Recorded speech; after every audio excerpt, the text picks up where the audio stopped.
Nvidia stock investors are going to love today's update as there's a lot of news about Nvidia stock and the overall AI market that everybody should know about.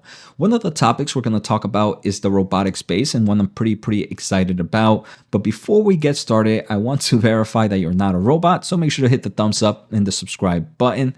Make sure to also check out the pinned comment for special offers at places like fool.com/Jose and a lot of free content that I provide, and also my earnings ebook, as earnings is happening right now. All jokes aside, let's get started with today's episode. I want to thank The Motley Fool for sponsoring this video, and check out fool.com/Jose for the 10 best stocks to buy now. With that link, you get a promotional offer for the subscription service. Now, let's continue with today's episode. All right, so as I am recording, Nvidia is about to close at $143.59. It's pretty much flat for the day. Another thing that I'm going to mention is this episode's coming out a little bit earlier than my daily episodes, and that's because a lot of updates have come out for Nvidia that I'm saving the tonight episode for something very important. But first, I want to take a closer look at some things that are happening in the AI space. So in forms of the AI space, OpenAI's CTO Mira is reportedly fundraising for a new AI startup. And right now, this new funding can exceed about $100 million. And this is crazy because this person departed OpenAI about a month ago. And from a month ago to now, they're able to raise about $100 million. We can see there's plenty of money going around in the AI space. Now, in my opinion, this kind of showcases that there's still a lot of money in the AI market, like I just mentioned, because just a few months ago, we did see that OpenAI's co-founder, who also left OpenAI, started a AI startup, which is focusing on super safe, I think, artificial intelligence, did raise about $1 billion. And the reason I'm discussing this is because if there's a lot of money in the AI space to go around in the AI space, they're going to need a lot of computational power, right? And that computational power is going to be good news for Nvidia revenue. So if we continue to see updates like this, it continues to fuel that, look, we're still in the early innings of the AI market. Now, I want to say there are definitely signs of a bubble, right? And the reason I say a bubble, I'm not saying Nvidia itself it's in a bubble, but the AI market is. So there's hundreds and hundreds of companies that seem to be coming out on a monthly basis. What I'm saying it's a bubble is eventually there's only going to be certain players that survive, just like in any market. That doesn't mean it's necessarily bad for Nvidia, but right now I personally wouldn't be investing individually in these AI startups because there's a huge risk behind them, as probably 90% of them might fail. Obviously, there's going to be those that are going to return great returns like OpenAI, but there's going to be others that might fail as well.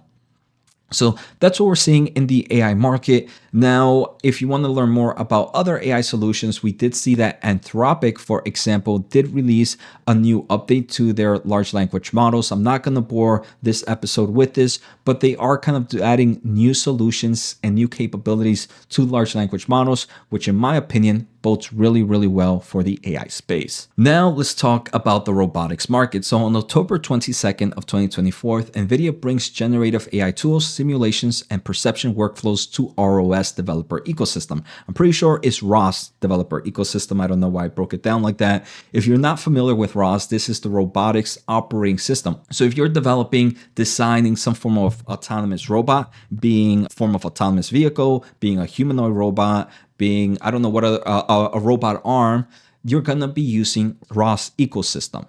So Nvidia is doing what it does best and is trying to improve its ecosystem overall.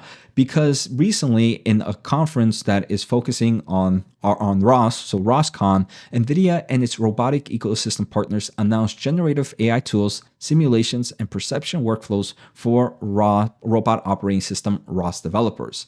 And for those that are not familiar, Nvidia has two ways that it impacts the robotics market. First is they have kind of their Jetson chips, and these are the hardware solutions that go into a lot of these robotic hardwares. So they have the hardware system. They also obviously have kind of the hardware system that goes into the cloud server players that are most likely that these robotic companies are using to train their robots. So hardware for the robots itself, hardware for the cloud where they're going to be probably training their system and running simulations. But outside of that, they also have the software and AI solutions as well. So NVIDIA creates the whole ecosystem. So if you're developing any form of robots, it's going to be very, very hard to escape the NVIDIA market.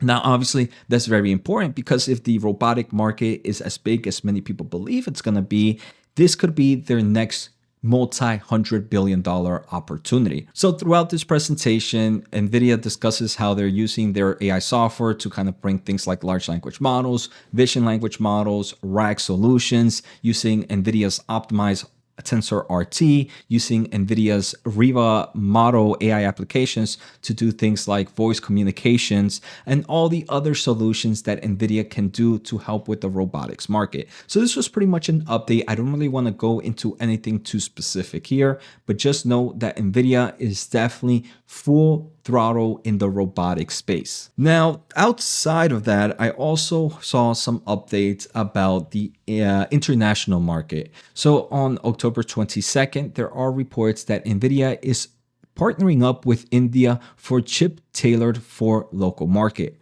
According to some online daily news, it cites that NVIDIA has proposed collaborating with India to develop AI chips aiming to leverage the country's semiconductor design talent and tap into its growing local market. Now, I want to say I don't think there's any truth to NVIDIA kind of focusing on designing specific chips for any individual country. They're going to continue to make their own chip. And if they do kind of focus into a custom chip, that's the ASIC market. And that would be another market opportunity, but I don't think that's going to be the case here. So one thing that is for certain is NVIDIA is focusing on building great relations with international markets, as they are also another huge growth opportunity for NVIDIA. Now, the final topic comes in from TrendForce. So TrendForce did talk about what we know right now as the B200 Ultra and the GB200 Ultra. So in the future, it seems like NVIDIA is going to rename this platform into the B300. And the B300 is going to come out in the B300, which is going to go into like the HGX servers. They're also going to have the GB300, which is going to be into like the NVL72 and the NVL36. An important thing about the B300 platform is that in forms of memory, it's going to be using HBM3E 12 high 8 stack. And 12 high, this is going to be the first time we're going to be seeing this. This is what Micron and SK Hynix are right now kind of showing to their customers. This is one of my fears in the AI accelerated space right now, is memory companies also need to accelerate at such a rapid pace similar to NVIDIA. So SK Hynix and Micron seem to be on par right now, but are they going to be able to continue this heavy innovation?